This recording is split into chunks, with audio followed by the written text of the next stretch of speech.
be Audrey Snyder. What's that? There we go. Got me unmuted now. How you doing? Thanks for your time. How you doing, Audrey? I'm good. Just wondering what it's been like for you since Micah has opted out. What have the conversations between you two guys been, and how difficult is it to see not only a good player but also one of your best friends move on? I wouldn't say it's difficult. I'm more so ecstatic. I'm excited for his journey and what's to come. During our conversations, he's just told me he's in a position where he's comfortable. He's going to focus on preparing himself to be in the best shape moving forward, possibly for the draft. And, he just told me it's my turn to do what I got to do here and leave my imprint here at Penn State. So I'm excited not only for him, but for myself as well. So.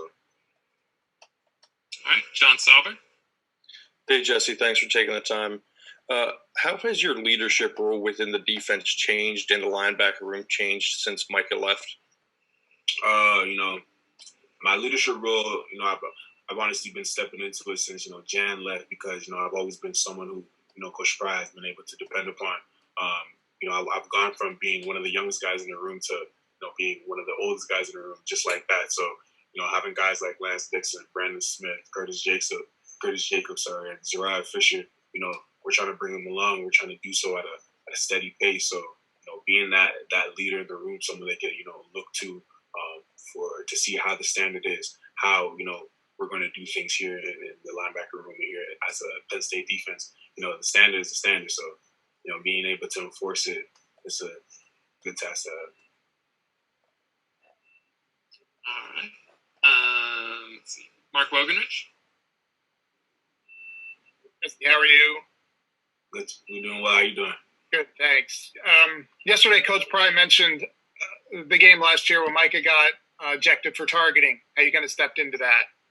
Do you think you can step into his role again? Do you want to play that position, or do you still want to be at Mike? The will position is where I'm at currently, so I'm excited. There's going to be a lot of guys who are going to need to step up and make it for themselves and leave their legacy at Penn State. So, that will position where I'm at right now, and that's all I'm focused on doing, leaving my legacy. All right, Ben Jones. Jesse, over the years, Penn State's had linebackers come and go, even when you've been here.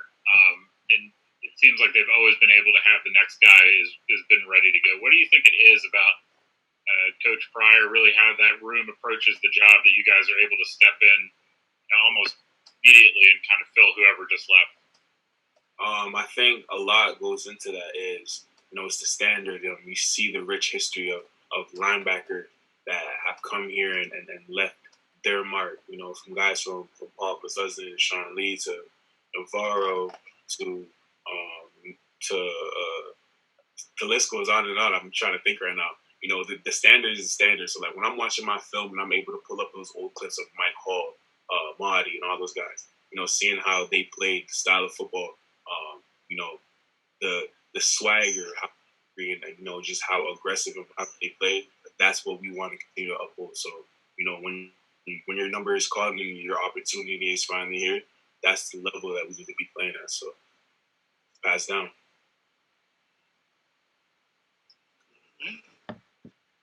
Let's go to Donnie Collins. Hey, Jesse. Just from your conversations with him, how close do you think Micah was to coming back? And what did you learn from him during your time here that kind of helps you going into this season? Micah was close to honestly making that decision, but at the same time, Micah's going to do what he feels best for him and his family. He felt staying out and, preparing for the draft was the best decision. And, we're completely behind him. We're always going to support him. With our conversations while he was here, just being out there, having fun and being instinctive, as a linebacker, you're going to make your best plays, making plays on the football. So being able to, stay alive and do what you got to do to make the spectacular plays, that's key. All right, let's go to Josh Moyen. Hey, Jesse, how are you doing? It's good. Well, you've taken quite a few Micah Parsons questions already, and and I'm sure that's going to happen a lot this season. It's kind of natural for, fans and the media to compare you to the last guy who's been at your position. So I'm just curious, with that dynamic, is that something you're comfortable with, something you welcome, something you're sick of, something you're all of the above? I'm just kind of curious how you handle that, since he was such a vital piece to this team for 2 years. It's normal.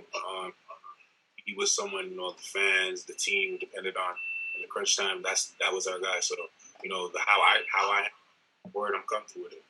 The only thing I'm concerned about moving forward is how am I going to remember? How are people going to remember Jesse Luketa? That's the only thing. That's what wakes me up day out. I go in practice with a purpose. So that's my only focus. Good. All right, let's go to John Petrucci now. Hey, Jesse, good morning. Thanks for the time today. Morning. Hey, a few weeks ago, Shaka, he posted something to his Twitter account referencing how all the rumors about whether or not the season was going to restart was actually destroying the players' mental health, and destroying is the word that he used. So I wanted to ask you, for your perspective, how much was the uncertainty wearing on you, and then how relieved or happy were you once you did get the word that the season was going to restart? The uncertainty levels, it was quite dramatic, honestly. But for us, it's just normal for us around this year. We're playing football. That's all we know. We train all summer to prepare to put our bodies through some drastic things at this time. So, but without us knowing if we were going to play, it was hard. We didn't know what we were going to do, how things were going to play out. So, the fact that we have the opportunity to play this fall, it's just a blessing. So we're just excited to finally get out there. I'm counting the days down, 23 days until they finally let that leash out and we're able to go loose. So just can't wait. All right, let's go to Ben Jones. Jesse, you mentioned Mike Hall, and I remember when he was still playing at Penn State, he talked about how he always wished that younger guys would start watching film sooner, that by the time they're juniors or seniors, they go, man, this was a great idea. I wish I had done this, 2 or 3 years ago. Where do you feel like you are in that process of sort of digesting all the information that you get being in film and what have you? One of the biggest things for me from the time as a freshman was just wanted to be a student of the game. I've been able to progress tremendously because of my film study, how diligent I am in my preparation. But I'll take time. Like, for example, that time in quarantine, I spent time just that's all I watched. I would watch Michael. Once I finished that, I just started going over Cabinda's film. And then I would go back. I was even watching some film with Dion Barnes, because he's now one of our graduate assistants. So just watching their film, how they did things. So it's like I try to pull some things that I like from Hall, some things that I like from Cabinda, and try to bring it to my own game. I even watch Micah's films, things that I see he does, and how I can incorporate it to my game myself, because I feel like it's only going to allow me to be the best player, the best version of myself. You know what I mean? So being able to be a diligent student of the game is only going to make me a better player, because once the game slows down for me up here psychologically, now it's easy. It's like stealing candy from a baby out there on the field. Let's go to Dustin Hawkinson. Hey, Jesse, I'm just curious, for the opportunity at hand, are there parts of your game you can kind of address the parts of it physically? Are there things that you really worked on more so than others to get ready for this chance you have this year? Absolutely. Just ensuring, my body will be able to maintain the load.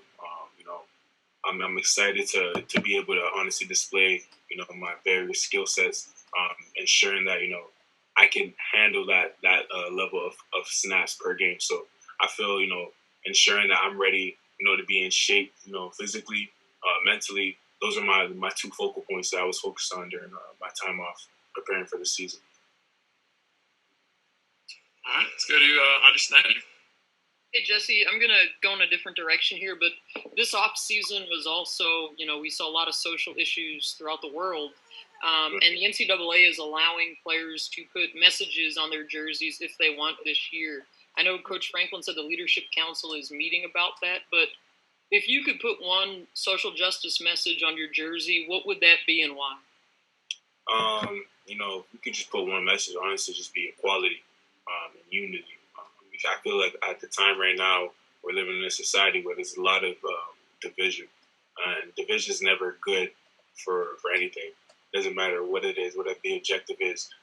You need to come together collectively and move towards that direction to achieve whatever it is you guys would like to achieve. So I feel like having that message and having our fan base embody it, accept it, and try to continue to promote it would be important. Let's go to Mark Woganich. Jesse, I don't know how much special teams you're going to get on, but what do you think of the jersey 0? I love it, and I'm going to be playing on every special teams. I tell Coach Lorig all the time, I'm a CTG gamer. Love kickoff return, punt.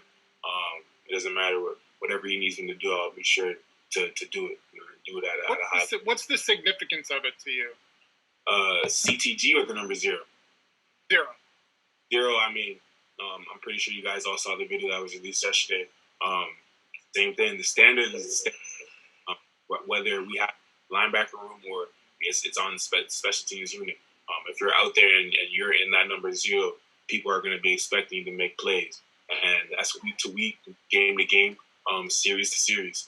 Be a game changer, and make sure when people see that as number 0 on the field, that they make sure to double team, triple team, or make sure they're aware of where you are all the time. So that's what I feel like that number embodies. All right, Donnie Collins. Jesse, how much progress has Brandon Smith and Lance Dixon made over the last year? And from a depth perspective, what kind of condition do you think that the linebacking core is now compared to other years that you've been here? Those two young guys, they've made tremendous progress. I'd say more so Lance has made tremendous progress more so off the field than he has on the field. He's finally a guy who I could sit down and say, I could depend on him. It wasn't always like that, but he's made those positive strides in the right direction. As far as depth, I feel as if this year's group, we have depth. We have guys who can play the position, who could fill multiple roles. They're not just one dimensional. As for myself, I've been able to play snaps at the will position. We have guys like Brandon Smith who do the same thing. They're interchangeable. That's the biggest thing, and that's what I try to tell these guys from the time they came in as freshmen. Being interchangeable, being a Swiss knife, quote unquote, what I like to say, because if you're one dimensional, it's gonna be hard because injuries are prone to happen during the season. So if you're able to jump to another position to allow another player to maximize his opportunities to display his skill set, it's gonna make this better. All right, let's go to Josh Meyer. Jesse, you said earlier that it only matters how you're remembered. So, that just kind of begs to follow up. How would you like to be remembered?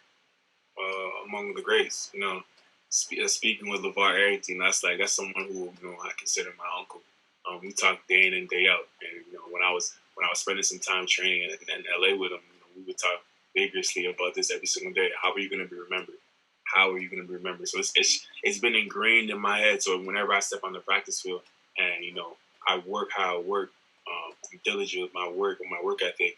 That's the only thing that's going on in my mind. How are you going to be remembered?